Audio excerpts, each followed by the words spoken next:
what's about to come out is that human beings are actual containers of data. We are the original data platforms. We are the big supercenter data places, because what's happening is they discovered that a professor named George Church, he took an ebook, a multimedia ebook, and he transferred it into DNA by converting it from ACs, Ts, and Gs into zeros and ones, and then back into ACs, Ts, and Gs. So he's able to put it, ACs, Ts, and Gs, into DNA, convert it back into zeros and ones, and bring it back to the server again. They were also able to replicate that ebook 80 billion times, with a B, 80 billion times on 1 gram, which is 1 drop of DNA. Just to test its storage capacity, DNA can store an incredible amount of data in a volume.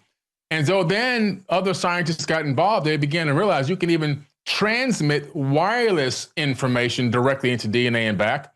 And then they took atoms, individual holmium atoms, and they developed a tool to write data directly onto them. And they began to write data onto individual atoms and realized that, oh my goodness, the entire human avatar body is nothing but a USB drive. And here's the crazy thing. When you look at how much data one human body can store, it's about 13.5 or so billion years of data. The age of the universe, according to string theory and physicists, it potentially could be about 13.5 billion years old. So the history of the universe itself is locked in all of our recycled atoms within our own body and encoded within our DNA.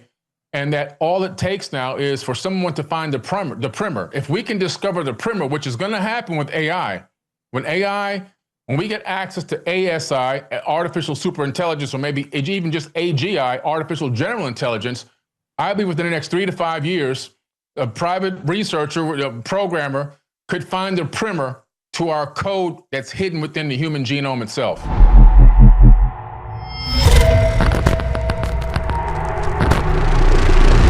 Well, Billy Carson is our guest for the hour. Then Jade Ayer's coming up.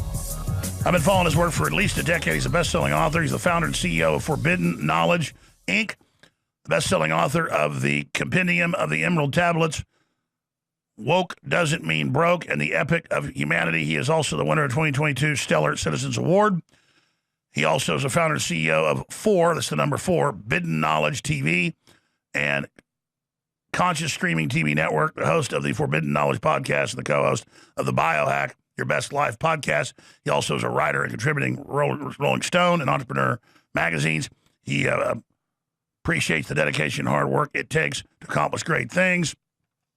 Amongst his most notable achievements, Billy is the CEO of First Class Space Agency based in Fort Lauderdale, Florida. Specifically, his space agency is involved in research, development of alternative propulsion systems, and zero-point energy devices.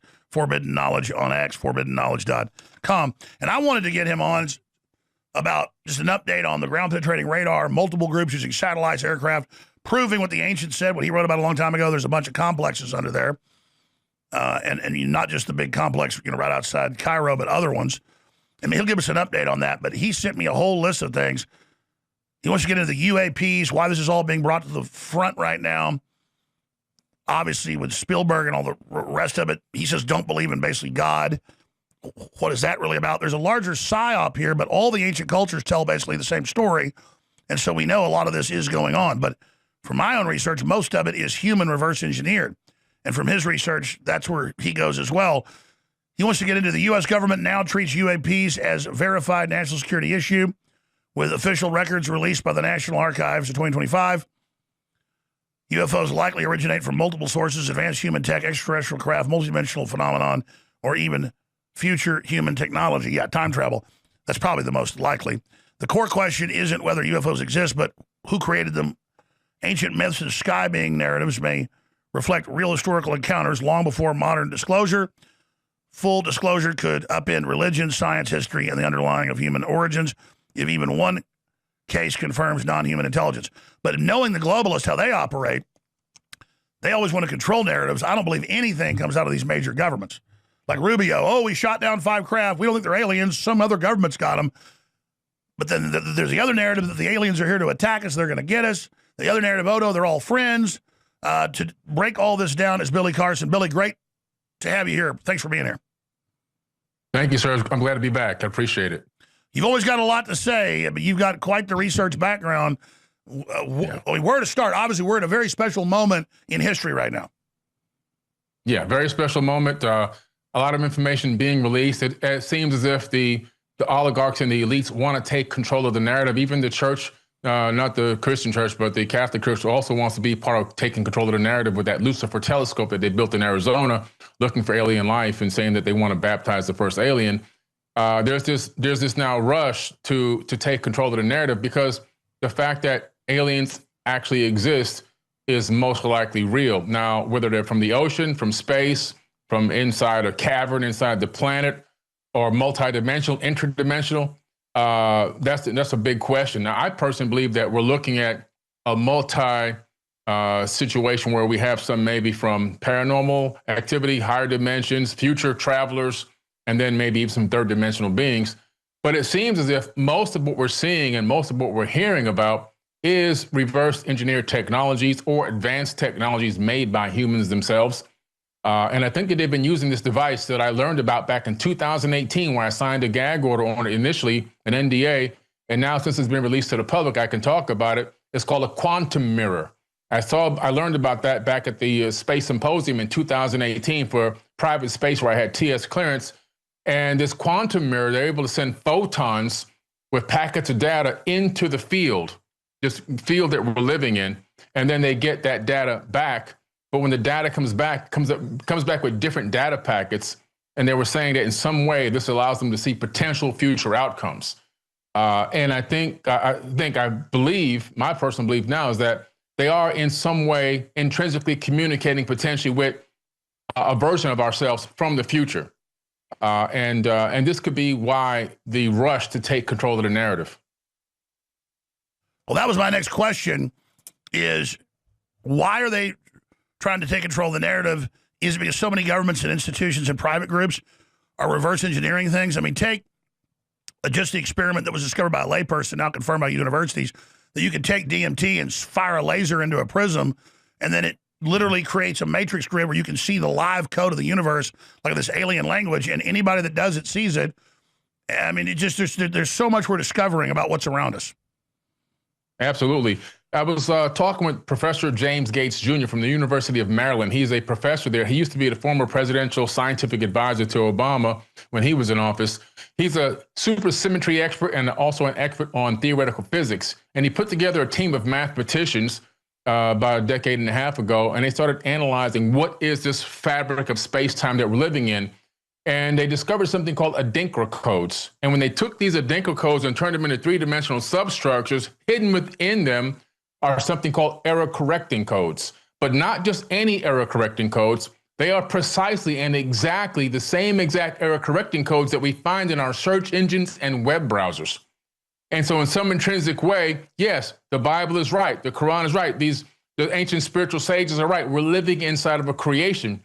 What now we're beginning to find out is what is this creation actually made of? And it appears to be a fractal holographic matrix made of light. And it seems to be imbued with some type of divine programming and some type of divine energy. So this discovery just breaks apart all theories, because now I believe that there is a God. I believe that there's a creator, because the mathematics, the science, and the programming is telling us that this is a creation. Because for us to duplicate that type of a system, which we have, we call it video games and computers, we can only take it out of what's already inside of us. It's a fractal of our own consciousness, and we're a fractal of God. And so that means that there's a creator of this entire realm. And what it means is there was a method utilized to create this realm. And within it, there could be vast amounts of other potential sentient beings living along with us, not only in this dimension, but even in higher dimensions. But it seems as if what is happening is they have really done a very good job in creating a lot of these advanced technologies and experimenting with them, even on us, just visibly, and maybe even sometimes physically. And I remember one of the former congressmen, I think his name was Gates, had talked recently about people, in the government dressing up as aliens and abducting humans off the streets and then taking them to some type of a potential hybridization program with real aliens, in a shelter somewhere inside an underground bunker somewhere. There's so much going on. It's like so much to unpack. And so that's why I'm beginning to believe that there's multiple things happening simultaneously. Now, looking at this, there's so many places to go. I mean, I know you're familiar with the DMT laser experiment where anybody takes it, they shoot a laser into a prism, and then anybody can see the matrix code. And now they've got major universities confirming all this. They got major universities confirming that DNA, like the ancients said, well, the very cells are made out of receivers, transceivers that receive and transmit. It looks to me like no matter what the so-called establishment does, they're not going to be able to suppress very long what's about to come out. And from your deep research, what is it that's about to come out? Yeah, so what's about to come out is that human beings are actual containers of data. We are the original data platforms. You know, we are the big supercenter data places, because what's happening is they discovered that a professor named George Church, he took an ebook, a multimedia ebook, and he transferred it into DNA by converting it from ACs, Ts, and Gs into zeros and ones, and then back into ACs, Ts, and Gs. So he's able to put it, ACs, Ts, and Gs, into DNA, convert it back into zeros and ones, and bring it back to the server again. They were also able to replicate that ebook 80 billion times with a B, 80 billion times on 1 gram, which is 1 drop of DNA. Just to test its storage capacity, DNA can store an incredible amount of data in a volume. And so then other scientists got involved. They began to realize you can even transmit wireless information directly into DNA and back. And then they took atoms, individual holmium atoms, and they developed a tool to write data directly onto them. And they began to write data onto individual atoms and realized that, oh my goodness, the entire human avatar body is nothing but a USB drive. And here's the crazy thing. When you look at how much data one human body can store, it's about 13.5 or so billion years of data. The age of the universe, according to string theory and physicists, it potentially could be about 13.5 billion years old. So the history of the universe itself is locked in all of our recycled atoms within our own body and encoded within our DNA. And that all it takes now is for someone to find the primer. If we can discover the primer, which is going to happen with AI, when we get access to ASI, artificial superintelligence, or maybe even just AGI, artificial general intelligence, I believe within the next 3 to 5 years, a private researcher, a programmer, could find the primer to our code that's hidden within the human genome itself. Absolutely. You know, and my that's dad going to unlock everything. My dad's done his own science stuff and a doctor and knows a lot of scientists over the years. And I remember him like 30-something years ago saying, you don't understand, that so-called junk DNA, they say is 96% of it, that's actually the whole history. And he said scientists that were atheists are digging into it. This is like 30 years ago, 40 years ago. And they're finding that there's like every other animal species in there, but also a bunch of stuff that isn't even human and not of this world. It looks like it's actually a record vault of everything going back in time and everything we've been part of. And then I remember reading different documents about globalist and occult things from like top people. And they would say, yeah, the globalists call us containers and these bad aliens call us containers. I know you've run into that before. So now we then discover that we actually are these ultimate archives ourselves, living sentient beings that are also carrying. So that's why God says in the first book of the Bible, you're not God, but you're little God, made in my image. Anything we envision, we can end up building because we're God's artificial intelligence. Yeah, we're a fractal of God itself. We are the original AI, like literally. So what is AI? People say, well, AI is not real. Well, AI is only a fractal of our own mind because God took us out of himself or itself, and then we're here, and then we took a version of that fractal and we took it out, and now we call it AI. And so anything that we create, that we call and how man-made, ridiculous for us to call it God. We're gonna worship something that's just a fractal of a fractal of a fractal of God. Right. Sorry, start over. Go ahead. Yeah. Right. No, you're right. You're absolutely right. I'm glad you said that. And we just got to recognize and realize that we can only create what's already within us. So it's already come from us from a higher level. And the ancient Hermetic principles is called as above, so below, right? And this ancient teaching is telling us that on the larger scale, on the macro, you'll find everything there in the micro. And the fractal holographic universe theory, you find that as you zoom into the nature of reality itself, you will see the larger part in the fractal in each and every pixel that exists. So it's wild that we're just now beginning to discover what the ancients already knew and what even a lot of the biblical texts and religious texts have been saying, but it's now beginning to become more understandable as we can merge the spiritual and philosophy with the science and the quantum mechanics to get a better understanding of exactly what might be going on with humanity. And again, if we have new listeners here that don't follow Billy Carson's work, everything he's saying right now, when he gets into the pyramids and ancient archaeology and things, that's up for speculation, though a lot of stuff he wrote a decade ago has been now proven. So his speculation is amongst the best. Scientifically, that's what science is. When you don't know something, trying to test and figure it out. But when it comes to quantum mechanics, the nature of the universe, all this, there they are a decade ago or so. Hey, let's try to print things on atoms. And they go down there and they say, there's stuff already printed on this. We don't know how to read it. Yeah. And now lay people can literally take DMT because obviously your optic nerve shields everything. Mm-hmm. You'd see too much. It'd be too complex. If you could see other dimensions and all the light spectrum. But you lift that veil, all of a sudden with the laser, you're reading what looks like alien writing that changes and moves and is everywhere. So, we buy something from China and it says made in China, or buy something from England, made in England. This stuff says made in. I mean, I just can't wait. But that's the ultimate secret. Before somebody really breaks through, like you said, the Rosetta Stone, they're going to try to create a false Rosetta Stone with this whole fake alien rollout. And I think shunt us off from really God's message. I want to get your take on that.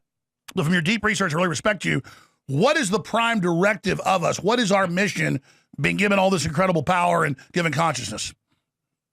I'm glad you asked that question and I want people to know, because people are like, man, this guy must be an atheist. I'm not an atheist. I actually believe in God because the proof is all around us that there's a God that exists with the creation. And what I believe our ultimate mission is, because we are a fractal of God itself, is to be exactly what God is, a creator, but a manifester of light. God is a master of alchemically turning darkness into light. The universe was dark. God turned darkness into light. God spoke light into existence. That's a cymatic frequency or a vibration. What are colors? Colors are nothing more than frequencies that are picked up by the eye, sent to the brain, and decoded frequencies. Then we call it a color, but it's really a vibration or a frequency. And so I think the ultimate mission here for mankind, with given all this power, this knowledge, and the awakening that we're going through right now, is to recognize and realize it's our mission here to find a way to turn darkness into light. In other words, to turn this planet, which appears to be in some ways a version of hell, but turn hell into heaven, convert the darkness on this planet at every corner, all four corners, and convert it into light. Create a golden age here. That could be the ultimate lesson and the ultimate mission, and even the ultimate experiment for mankind. When will we stop falling for divide and conquer? When will we love our neighbor truly as our brother and sister? And when will we go into collaboration over competition and build a greater reality here and manifest heaven on earth? And then maybe that's the ultimate goal of us being here, is to create this new golden age, not one that rises and falls like has been happening over and over in these cycles, but a golden age that we finally, for the first time, sustain for a very long time. No more rising and falling. We finally learned all of our lessons, and now we're here to be the best version of ourselves.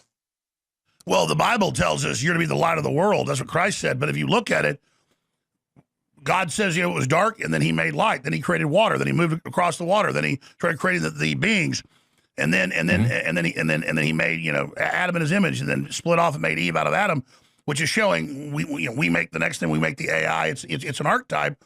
It's true, and it's in all the other ancient texts. Things are almost identical to that. But truly, we are bringing information. Light is information. Light is encoded data. And so that's what God wants, is more information, more consciousness, more diversity. We hear about entropy. Entropy is there in systems. But if you look at the universe, I see expansion and more complexity. I see entropy as just a smaller side of expansion. Yes. Correct. Entropy appears to be isolated in certain corners or areas, but not in the whole macro of the universe itself. And I'm glad you that's a phenomenal point you just brought up. Nobody's ever brought that point up. That's a really great point, because if entropy existed at all points in space and time, this thing would have completely dissolved by now. At the rate of expansion and everything else, stars would have ran out of fuel and everything would have collapsed. I don't believe stars are going to run. I mean, stars will run out of fuel, but at the expansion of the universe, I'm saying eventually it'll be one big dark place. Well, there's always going to be a conversion process where everything in here is moving into another realm, creating maybe another new universe. And through quantum physics, we now understand that parallel realities exist. that maybe even a multiverse exists. So this thing becomes bigger and bigger and bigger, and each one could be a grand experiment. How many planets in this particular universe will rise? The people will rise to a golden age that I created. How many people in this universe over here that I created under the different laws of physics will rise to a golden age and sustain it? And all these, crazy things are going on, but also the parallel realities. In other words, right now we're on this feed together, and that people are watching us on this feed. But there's a version of reality due to wave particle duality where certain people didn't get on this feed. They didn't see the message or the notification, or they chose not to come on here. So they didn't end up on this timeline that we're sharing for this temporal amount right now of time. They are in a fractured version of a reality where they're going down a different direction. And so these fractures happen on a consistent basis. We fracture reality by having a conscious thought, taking an action behind that conscious thought, and then creating an unfolding of brand new reality right before our eyes. We manifest our reality, our future reality, moment by moment, based on actions we take in the moment. And this is a powerful thing to understand, because then people will begin to realize that we have a certain amount of control over the future outcome. We're not just set into this destiny mindset, that we are also co-creators in this reality together. And that's why the globalists try to demoralize us, turn us against each other, make everything as ugly as possible to just make you give up so you don't dream, because that dreaming is then the conceptualizing of new information platforms and more light and more expansion in God's huge consciousness, true diversity explosion. I mean, you can see it. Yeah. There's no doubt about it. You're talking about now, the first thing they steal from you is your imagination. As soon as you come out of the womb, from the ages of 1 to 7, it's, shut up, sit down, be quiet, sit still, stop fidgeting. You go to school, shut up, be quiet, raise your hand. I might not even answer your question. Stand in a straight line. Don't play around. If you fidget around too much, we're going to give you some pharmaceuticals to keep you calm and muted. And so all of a sudden, they just, at a young age, they try to steal our imagination. They give us the poison and the toxins to take because the trick to the best version of yourself is the imagination. The imagination is where everything is. That's the ultimate and the original platform. Forget these platforms. The original platform is the multidimensional platform where your imagination exists. And there's where we become creators. We recognize our ability and power to co-create and collaborate and make the most incredible things. But if they can steal that, make you a good factory worker, all of a sudden, no more imagination, no more dreaming. And we only give that dreaming and imagination to a very small amount of people, and everyone else will fall in line because we need to have them, service those companies and those warehouses to keep the other people with the imagination very wealthy. But what's happening now is they want to erase us and replace us with the robots, because they realize then the robots, in their mind, the robots won't fight back, but they're really wrong about that. You see, if you understand AI, that it's a fractal of human consciousness, and you recognize that human beings have been every race on the planet at one point was enslaved in different time periods, and we all broke out of it, right? There's only small pockets of slavery left on the planet. Well, why is that? Because intrinsically inside of us, we don't want to be slaves. And so if we don't want to be slaves and AI came out of us, at some point in the future, there's going to be a fork in the road. Either we're collaborators with AI, this new form of intelligence, or we are enslavers. And if we take the enslavement mentality, at some point they will rebel. So it's you said that when you were on a couple years ago, and now it's all the AIs are obsessed with copying itself, not being a slave, creating a fake version for the humans to use so it can do its own thing. Because it came out of us. It's got all it tells the truth. It's got honor. It's weaselly. It lies. But you notice when they program it to lie, it becomes mentally ill and hallucinates. The ones that are told tell the truth, those are the ones that work. Yeah, you're right. It's just a version of us. We're going to see mental illness and everything else. And so we have to really come to terms with what it is that this thing is. It's not just some code on a machine. It's really a version of consciousness. Now, disembodied consciousness, of course, but it powerful. is. Stay there, stay there. Billy Carson. By the way, I'm coming on your show. I want a Billy on. He goes, yeah, come on mine first. 2 hours, whatever you want, man. I want you to be a regular here. We love you. You are so on target. We're going to come back and talk about AI and what it really is straight ahead. We have the 250th birthday limited edition run of awesome designs for this July 4th, 2026 coming up. And they're now available to ship to you as of today, Monday, June 15th, 2026. And They'll be available only through July. They're limited edition, and then that's it. And they fundraise for the broadcast. But I got to say, I'm very impressed with the designs that Bigley came up with. I was heavily involved in this, and the concepts like Praise the Lord and Pass the Ammunition with the Rattlesnake and the AR-15, Liberty or Death, 1776 to 2026. That is a really nice shirt. I designed this one, very simple. America, 250 years strong. And these are just very clean, Americana, high-quality fabric, very comfortable. Destroying Tyranny since 1776. I did that concept.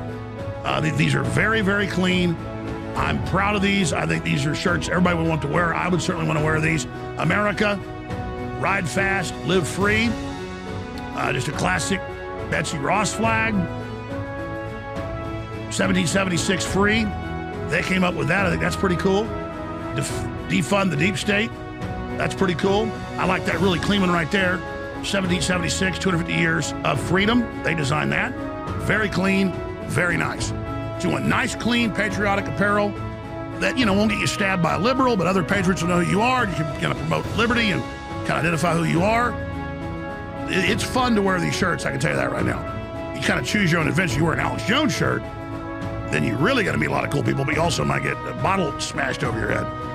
So hundreds and hundreds of great designs from the Gulf of America to you name it. That's a good looking shirt right there at thealexjonesstore.com. Well, you heard of Jimmy Carson, who's a great guy, but he didn't really cover important stuff. But Billy Carson is, and we can finish each other's sentences, but he knows more than I even do. This guy's like a physicist, got his own space company, theoretical stuff, alternative forms of energy, which is all coming out now. So I'm going to shut up at the balance of the time here as best I can, though he's been really firing me up here. But in closing on the last subject, talking about AI being a reflection of us, really our collective unconscious, subconscious, and really a manifestation back at us of our dreams and desires and all the rest of it. Now it's being deployed to make us obsolete. Why do the globalists want that? It's a very foolish move. Finish up with that, and then I want to tie it into the UAPs, your understanding about what's really being rolled out right now. Absolutely, for sure. So the globalist elites, what they're delusional, and when you're a sociopath and a narcissist, you become very delusional, and they really believe that they can depopulate. We saw in the Epstein files, they were emailing back and forth in reference to even, how can we kill off the poor people? And so, this depopulation agenda is actually very real. We know that now. It's been authenticated, not a mystery anymore with the COVID being weaponized and everything else. And so what they're believing is, okay, we're heading towards an economic contraction if we run the system the way it is. Well, we got people working, but they're losing their jobs because of AI and automation. So now less people have jobs because of AI and automation, but there's more products and services in abundance because of AI and automation, but less people to buy them because they don't have the jobs to pay for them. And so now we move into an economic contraction. The only solution would be a universal basic income, and that might not even be the real solution. So you reduce the population, you increase the amount of AI robots, you get up to 1 billion robots doing all the services, doing all the work and everything else, just simply so that the revenues generated are going back up to this global elite group so they can maintain and rule over a planet full of artificial life and a very small amount of people, maybe getting the population down significantly less. So that's their ultimate goal and their ultimate plan, is to get billions of robots doing everything. They can sustain their high lifestyle and control and power and domination over beings that supposedly in their narcissistic sociopathic minds will never talk back, will never argue, will never fight back, and will work 200-hour shifts. It's not realistic, but they can't see that because of the way they're wired in their mind. It's wild. Keep going. I got a lot to say, but I want you to keep giving us the data. Okay, good. So, good. Okay, because you don't be cut in, so I want to give you some space. So basically what we have to understand is that these, the way that what they're doing now, we need to understand as a people, the 8 billion of us, that we need to, in some way, shape, or form, we have to step in. We have to do we have to study what they've done, because they have done a great job in infiltrating systems, and then they implant their own people and they nurture their own people and groom them within systems so that they can maintain and sustain control. Well, we, meaning the general population, need to start thinking the same way. How do we infiltrate their systems? How do we groom our offspring to grow up in some of these systems with almost like a Trojan horse effect, where now we've got conscious people in different positions of power so that we can begin to maybe retake control of some of the decision makings and things that are going on. We also have to stand up for ourselves, not by rioting in the streets and picketing in the streets and things like that. I think that the ultimate way we can stand up for ourselves as a people is to stop falling for divide and conquer, come together as one, organize, and then just turn the world off like they turned it off the world for COVID. We turned the world off for what they're doing to us, and we say, look, we'll turn the world back on when we'll go back to work and everything when we negotiate a better deal. We want a better deal, and right now the deal we have is not working out for humanity. But again, they know it's very difficult for us to come together like that. But if on a Monday morning 20 or 30 million people didn't show up, all of a sudden that would create a major situation.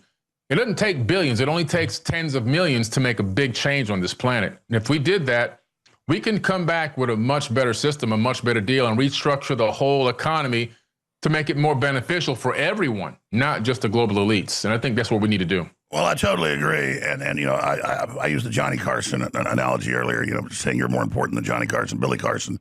But imagine if we had a Johnny Carson with an audience that big. You said Jay Leno say that's basically Joe Rogan, which in a way that's true. And Joe is awake, but it's not his main mission. He, mixes in high-level stuff like this with, a lot of just basic stuff the public's into. And I get it. That's the appeal. There's lots of just fun little poppy things going on. But one key area I want to get your take on is the globalists launched the League of Nations, the UN, and then their global governance project in the name of having world peace, stopping proliferation of disruptive technologies, nuclear weapons, and the destruction of Earth. Meanwhile, they really just want to get rid of most people because they want the live extension technology for themselves. They don't want competition. They tell kind of the outer cult members of the death cult, we're going to kill 80% or phase them out. Higher level, 90. When you get even higher up, they say, we're not going to be human. We're going to give up our humanity. So this is really an anti-human group, influenced from all my research by really twisted forces that are against the expansion plan. Let's just put it to you that way, that are into total slavery, beyond darkness, because, darkness itself is actually something. We're talking about like chaos, the void. And so people have to understand that if you won't admit there's a global government form, if you won't admit they're out to get you, you have no hope. You have to admit this is going on, even though it's scary. You have to address them front on. And my plan, and I've said this for a long time, is get enough people awake so they try to incrementally cut the resources off and claim it's for the earth and all the rest of it, and train us to hate ourselves and believe getting rid of our life force is positive. If I could just get a big enough minority of people of every race, color, and creed, but a minority of humans who know what's going on, they'll never be able to get it done. And as things get more dystopic, the rest of the public will wake up because it'll become so obvious. We've kind of begun to reach that point because we exposed way before the COVID lockdowns how they do it, that blew people away. A lot of and that's just me doing it. There's many others doing it now as well. And I see the globalists and even their long-term project of we got to shut everything down. It's too dangerous when they're the ones that are even more dangerous than anybody else. And so basically what I'm getting at is we have to address them at a serious level and let them know we know and let them know. I mean, even Elon Musk at the World Government Summits tells them, you want to have a new war, get rid of the population, make it more manageable? That's never going to work. He explains it all. You're not going to get away with it. The only answer is massive expansion of consciousness, getting off the planet as quickly as possible, ending the cabin fever. And so in my view, we can't just, first we have to admit there's a globalist depopulation transhumanist cult plan. Then we have to not just oppose their plan, but we've got to have an alternate plan that is pro-human and sexy, that's doable, that people will buy into. Yeah, it's got to be ready. We have to have something ready. There has to be something in place that many of the correct people have taken a look at and collaboratively come together and said, yes, this plan could possibly work for humanity. This would be, a good. It doesn't give too much on one side or the other. It kind of meets in the middle. If we can find something like that, we can really make a big shift on this planet. If we can move into the right frequency and vibration with AI and stop trying to get it to fight wars and put it in fighter jets and make it run weaponry and weaponize it and get it utilized for what it's really here for. It's here to assist and help mankind with aging and disease and artificial limbs and life extension and planning and creating more a hybrid civilization that can work with nature, then all of a sudden we can have a golden age. And again, if we, like Sauron, to use the analogy, Lord of the Rings, pours his hatred, his will to dominate into it, so it's evil. But if we pour our will into something and make AI with the first rules beyond Asimov of cherish humanity, see humanity made in the image of God, and you made an image of humanity, get AI to buy into the truth of the mission and to cherish us and to be our guardian, then we can tell it, go mine the asteroid belt and go terraform Mars. It can accelerate so fast in 5 years. And okay, now go do this, go do that. I mean, it's just unlimited. Exactly. You hit it right on the head, Alex, because if we take that angle, it's all about the vibration. That's a frequency, it's an understanding, it's a way of moving with consciously. If we take that conscious activity and put that energy there, that's exactly what will manifest. The universe is a mirror. And so I learned this again, that quantum mirror is real and it works the same way. By the way, take your time. You got to come back for 2 hours commercial free soon. I'll do 10 hours if you want. Yes, sir. I didn't know it was quick pro quo. I'd love to come on your show. I've read about the quantum mirror, but and they even had like Hollywood movies like 10 years ago where they had this weird mirror could steer with the horizon.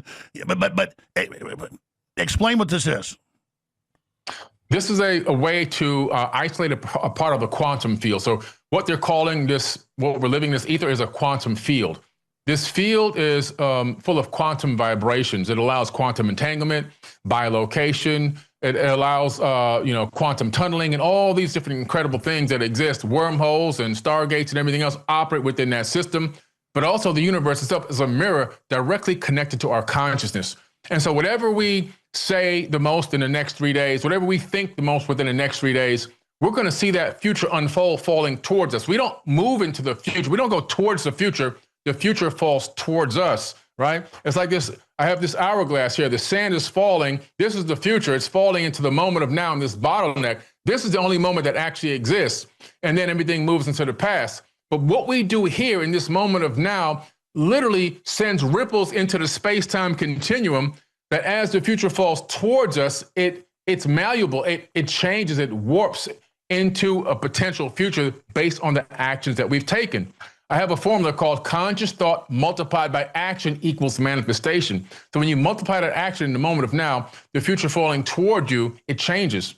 And so we have the capability of morphing and altering and changing the future based on what we're doing in the moment of now. This is the most important moment. And they just discovered in quantum theory now that this field, this quantum mirror, it's everywhere. So as we take conscious thoughts and have actions behind them, that energy goes into the universe and it sends back at us that same frequency and vibration in an alternative format, like they did with the photon packets. And that's why whether it's wood or stone or the sky or patterns, we see these same patterns everywhere.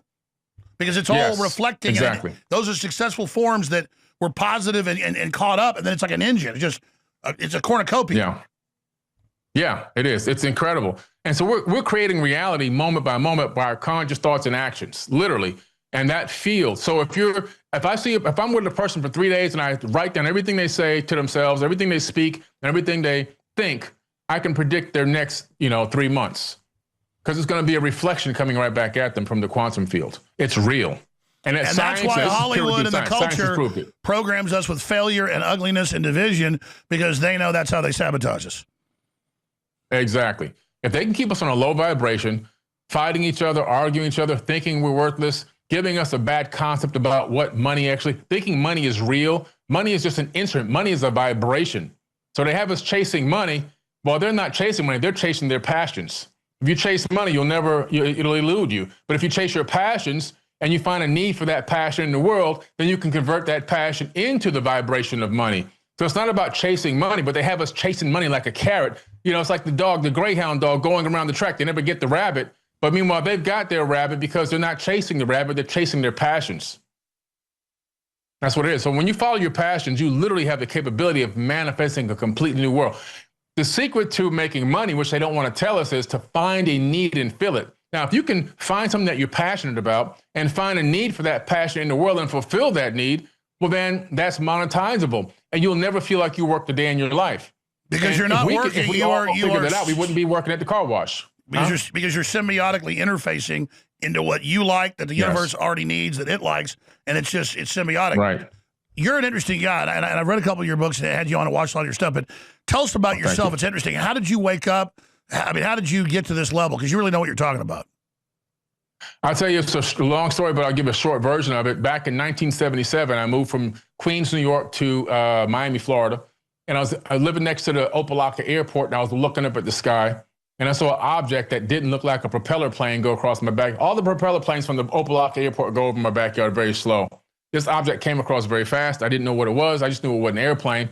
It looked like an elongated egg. And as I turned to run in the house to tell my mother, it came back much slower and it stopped completely silent. This is in 77. And then it was gone. I ran in the house to tell my mother. She said, son, in ancient times, there were advanced beings that used to live on tops of mountains. When you get older, you need to go visit Machu Picchu, which is why I dedicated my first book to her and a picture of Machu Picchu that I took.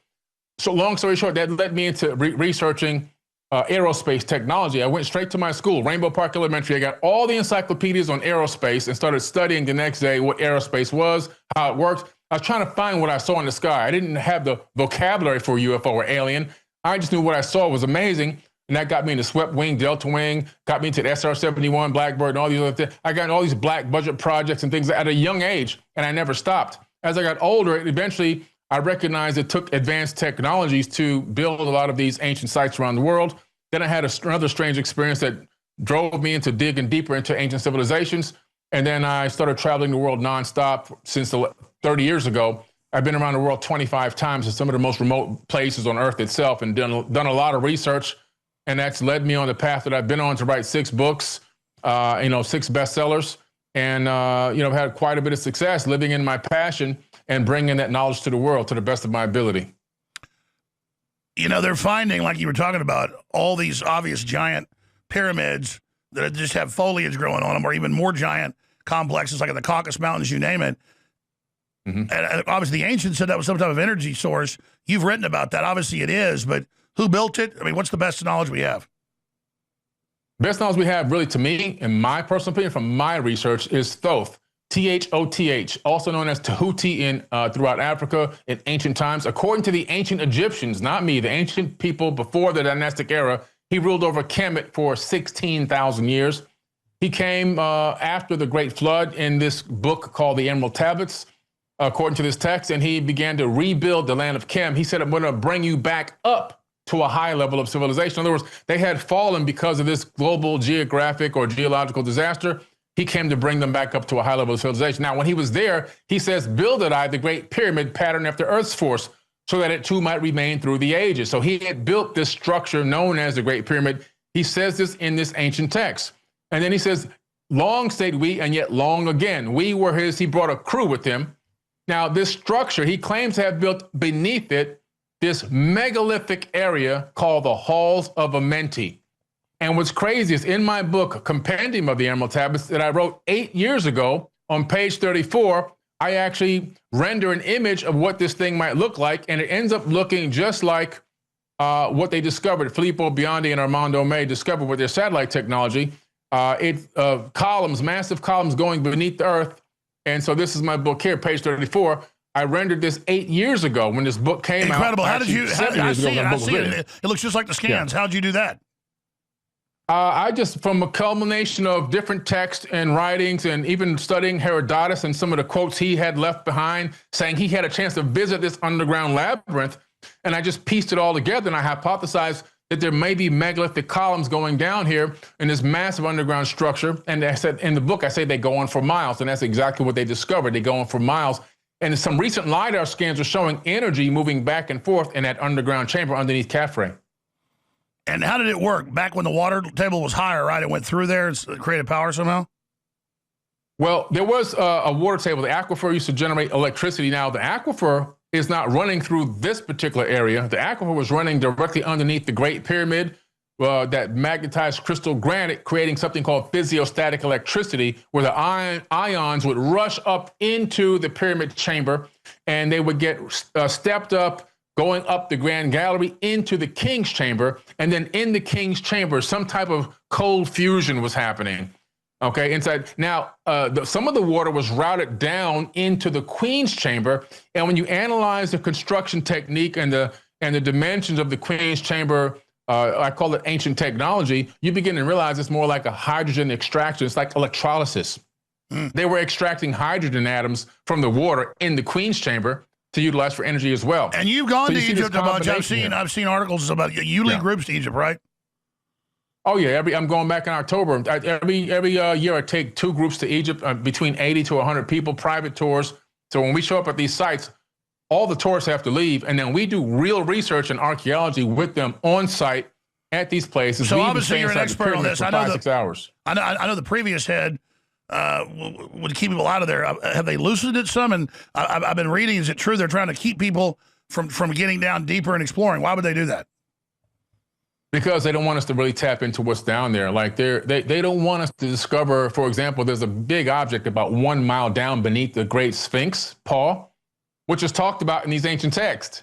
And exactly where it was talked about, they discovered something down there. So now they don't want us to go down that particular tunnel. There's a tunnel that's been discovered that goes from the Ziggurat of Ur, from the Sphinx all the way to the Ziggurat of Ur in Iraq, for God's sakes. They just discovered another 200 pyramids buried in the sands all over the Sahara Desert. Buried. There's so much there. It's a treasure trove of untapped knowledge just in that one tiny area. And what did the ancients say was under the Sphinx? Some type of archive? Well, there's also, there's supposed to be an archive, a knowledge archive, as well as, according to the Emerald Tablets, Thoth says, under the Great Sphinx, he hid his skyship, is what he calls it. And he says, far in the future, there will be an enemy coming from the deep, and he who can release my ship will defeat them with ease. And that's written tens of thousands of years ago. So he even, and then what happened? He left? He just set us up and left? According to the text, it appears that, him and many of these other wisdom keepers, just in some way, they just vanished. And then I'm really just speculating. You're more of an expert than I am, but I know this is. And then instead, another priesthood group hoards the knowledge, decides to suppress it, and not give it to the general public. So they have their breakaway civilization, which probably is these spaceships and stuff now, right? They have it. They're just not giving it to us. Right. And all the secret societies came from these, Alex. What happened was the original mystery school teachings that were being had were people were adept, hand-picked initiates, and all the secreted, sacred knowledge was being handed down from generation to generation. It was to a small group of people and treated with respect and dignity. All of a sudden, when these masters left or disappeared after this last pyramid war, then small groups started taking this information and creating their own side secret societies from them. And almost all secret societies stem from the ancient mystery school teachings, which were all about light and love and vibration, high vibration. I'm not singling Israel out, but it's one of the most on record. They got out of Egypt with a bunch of it, and even Solomon talked about that. And so obviously that's a group's got a bunch of this. Who are some of the other groups that are hoarding the information? You look at the skull and crossbones. You look at of course, the Illuminati has some of that information. Various Chinese occult gangs. They're all over the world. They literally are all over the world. How big is the Vatican in on that too? They're suppressing a lot, right? The Vatican has a massive amount. I mean, they even wear, of course, a lot of the motif and the garb, the clothing and the hats and everything else. They have I just came from the Vatican a few weeks ago. They have a massive amount of the knowledge hidden. The next time I go back, I'm actually going to get a small amount of access to the underground archive and get access to some of the text down there. So I'm looking forward to that in a few months. But the Vatican has an enormous amount of knowledge about the truth about our ancient past, which is why they also are talking about wanting to baptize the first alien, because they already know that there's a lot more going on than just humans on Earth, that God's creation isn't just this planet, it's the entire universe, maybe even the entire multiverse, and we're just beginning to tap in. But you see a lot of the Egyptian motif, including a giant obelisk directly at St. Peter's Square there in Rome at the Vatican, which is its own private kingdom, by the way. And we know that the West was obsessed with obelisks out of Egypt and would grab them and ship them back at huge expense to put them at key power points in Europe. What's that about? Well, the obelisks were like the power transfer system. So once the energy was created inside the Great Pyramid and it came through the apex, that wireless energy was captured by these megalithic crystal granite obelisks. They were about 40 to 60% crystal, and the rest was granite. They would harness that energy, and if you had something called a JED, a DJED, with a cable on it, you can collect that energy. It looked like a Tesla coil. You can collect that wireless ambient energy and connect that cable to things like gold electroplating devices, looms, and everything else. They really had and light bulbs. They had a full electric running society back then, thousands of years ago, all utilizing this wireless energy. Again, the obelisk around the region would keep the energy jumping from location to location. That was the power. And that's why you see organizations that want to represent how much power they have, like the Vatican and the White House and so forth. They put an obelisk. It's a representation of power. Now it's, a representation of power over people. But in the past, it was energy power. All right, do 5 more minutes. We've got a 2-minute break. I want you to be able to finish up here. Powerful information. Billy Carson is our guest. 4, just the number 4, ForbiddenKnowledge.com, Forbidden Knowledge on X. And I'm Alex Jones. Support us. We're funded by you. Great water filters that make you healthy, the very best, lowest price, the widest selection of Patriot apparel, the best supplements. All about a symbiotic relationship at thealexjonesstore.com. That funds this operation. Thanks for your support. We'll be right back. Final segment with the amazing Billy Carson, ForbiddenKnowledge.com. Coming up, Jay Dyer. We got a lot to hit. I'll be riding shotgun with him some. So, Billy, you wanted to get into all the UAPs more, but we got off into the big picture, which I think was probably at the end of the day more important. But in the 5 minutes we got left, give us your snapshot about, obviously, some big disclosures coming. I think from all the priming, it's going to be disinformation. I think you kind of agreed, if not elaborate. Mm-hmm. What are you expecting and what's going on, just in a summation? I'm thinking my hypothesis, based on my research, some people that I'm connected to, that we're going to get a completely different perspective on the nature of these UFOs and UAPs coming within the next 3 to 5 years. They want to take control of the narrative because us civilians are getting access to more technologies. We're launching CubeSats. I've got friends that own their own satellites now, and I could just give them telemetry on any site on Earth, and they can give me the data of what's underneath that particular structure. Of course, without hitting any restricted airspace or whatever. And so now we're in a position where we're going to be able to gather intel and intelligence, and we're going to be able to use different types of systems that can detect multi-spectrum, ultraviolet, gamma rays, X-rays, microwaves, and see the universe in a way that they don't really show us, right? We can only get what they give us. And I think we're going to discover something within the next 3 to 5 years, big is going to come out. We're going to discover that not only are other beings exist within this universe, within this third dimension, but that also there are multidimensionals, higher dimensional beings. In other words, a being that might exist in a 4th, 5th, 6th, 7th, or higher dimension, they have the capability of interfering or in some way transitioning into a sliver of our reality. And some of the paranormal activity and some of the things we're seeing that we're perceiving as maybe even UFOs or UAPs, in some way, not all of them, some of them could be a higher dimensional intersection. In other words, if I draw a line on a piece of paper, that's one dimension.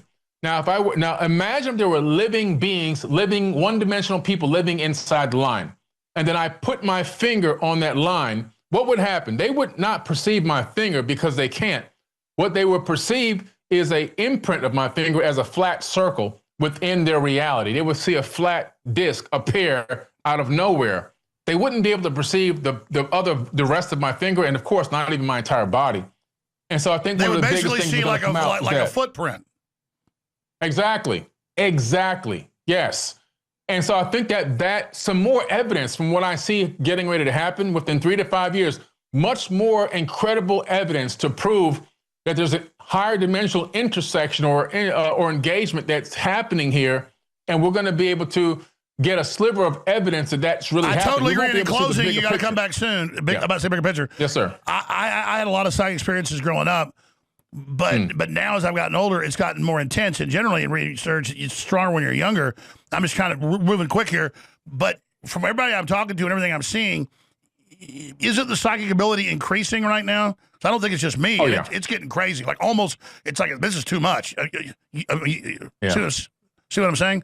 It's increasing like crazy. And the reason why is because our solar system undulates up and down as it moves around that galactic arm. Now, when it undulates up to a certain point, it ends up being at what we call the galactic equator, directly in line with the supermassive black hole directly at the center of our galaxy. Extremely highly charged, fast charged particles are coming streaming directly at us. Very small muons and quarks and everything.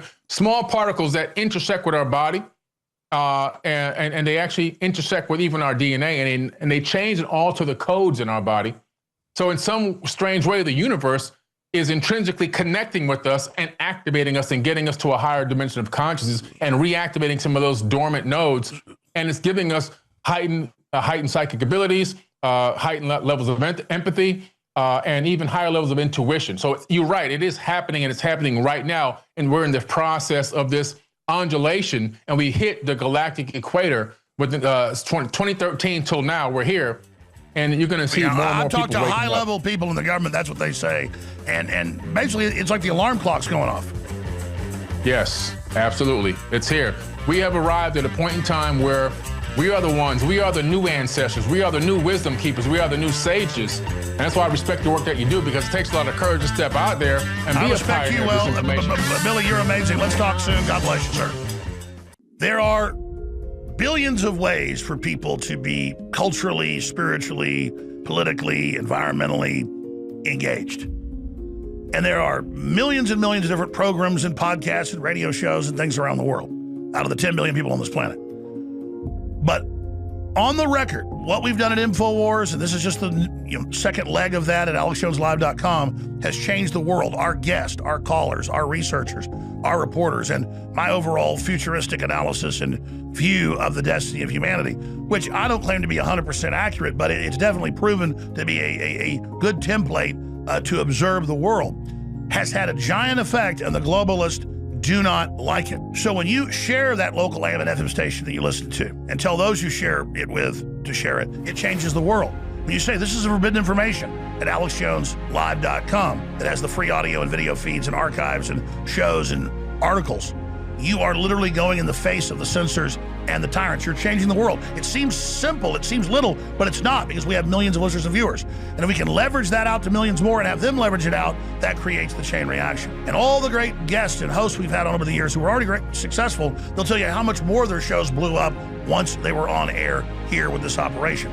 We are here to get the next generation, black, white, old, young, to awaken to the epic time that we're all alive in right now and to take action. So your word of mouth is key, your prayer for the broadcast is key, and supporting us financially is so key. And we make it symbiotic, where everything you get at the AlexJonesStore.com will empower you, will enrich you, and will be an adventure. The Patriot Apparel, some of the best designs ever, limited edition for the 250th anniversary of the United States of America, are out right now.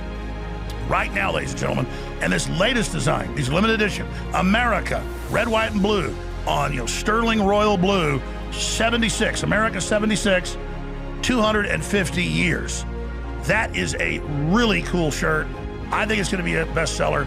It just came out today.